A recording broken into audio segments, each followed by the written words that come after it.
کہا کہ یہ اتنی قیمت کا، یہ اتنی قیمت کا، یہ اتنی قیمت کا، ساری چیزیں اس نے بتا دی۔ تو بزرگ اس تمام چیزوں کو دیکھ کر مسکرانے لگے۔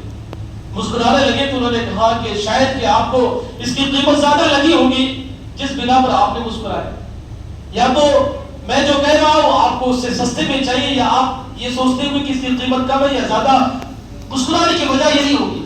بزرگ نے کہا یہ تمام چیزیں دنیا داری میری سوچ نہیں۔ پھر کہا کہ کیا آپ کس بنیاد پر آپ مسکرائے؟ آپ نے فرمایا کہ جس وقت تیری موت آئے گی اس وقت تو بڑا پریشان ہوگا۔ وہ بندہ گڑ گڑایا، کہا کہ بزرگ میری موت پتہ نہیں کب آئے گی اور کس وقت آئے گی، لیکن میری موت کے وقت کو آپ بتا رہے کہ مطلب جس وقت میری موت آئے گی تو بڑا میں پریشان رہوں گا۔ تو وجہ کیا ہے، کیسے آپ نے بتایا، ماجرا کیا ہے، ان تمام چیزوں کو بتائیں کہ جس وقت میری موت آئے گی تو میں گڑ گڑاؤں گا، روؤں گا، میں تڑپوں گا۔ ان تمام چیزوں کو تو آپ نے بتا دیا، لیکن پوچھا کہ بتاؤ کیسے آپ نے بتا دیا؟ کہا کہ اتنی قیمتی قیمتی چیزیں تیری دکان کے اندر ہے، تو جس وقت تجھے موت آئے گی تو یہ ساری چیزیں تجھے یاد آئے گی، یہ ساری چیزیں تجھے یاد آئے گی۔ اس وقت تو یہ سوچے گا ہے میری اتنی قیمتی چیز یہ چلی جا رہی۔ پھر تجھے یہ بھی یاد آئے گا کہ فلاں جگہ پر تو نے جو پلاٹ لے کر رکھا ہے وہ بھی تجھے یاد آئے گا۔ تیرے بینک کے اندر، تیرے اکاؤنٹ کے اندر جتنی قیمت رکھی ہے وہ ساری چیزیں اس وقت تجھے تکلیف دے گی، تجھے یاد آئے گی، وہ ساری چیزیں تجھے پریشان کرے گی۔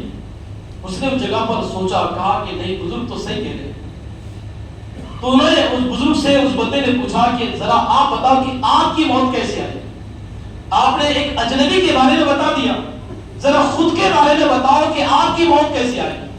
انہوں نے کہا کہ تو اپنے کاؤنٹر سے باہر آ گیا تو اب تھوڑا آگے آ جا۔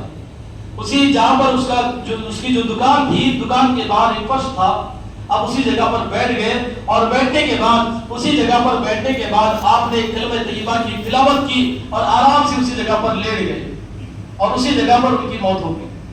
کہا کہ میری موت تو اتنی آسانی سے جائے گی کہ نہ تو میرے پاس نہ مال ہے، دولت ہے، نہ سرمایہ ہے، کچھ بھی نہیں ہے، نہ دنیا کا کوئی حساب کتاب میرے پاس ہے، بڑے آسانی کے ساتھ میں دنیا سے جا رہا ہوں، اس جگہ پر بتا دیا۔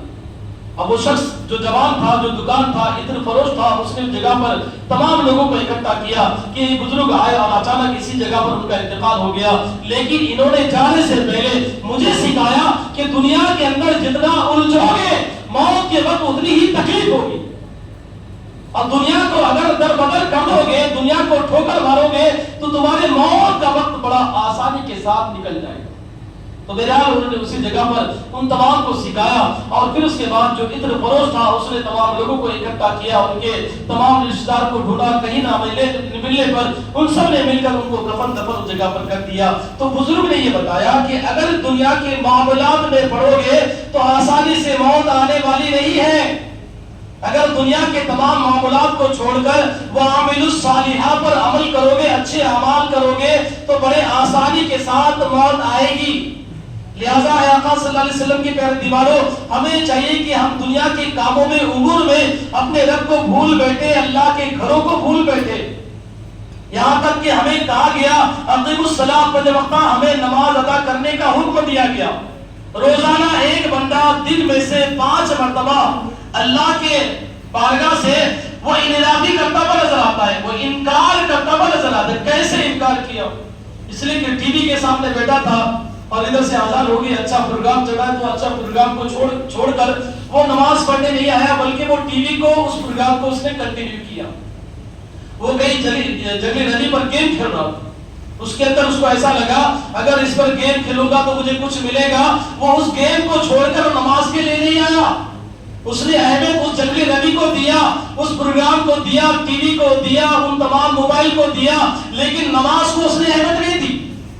رب کے بارگاہ سے جو فرمان آیا کہ اقیموا الصلاۃ، نماز کو قائم کرو، نماز کو قائم کرنے کے لیے بندہ نہیں آیا، بلکہ دنیا کی چیزوں کو اس نے اہمیت دیا اور اسی کو کنٹینیو کرتا رہا۔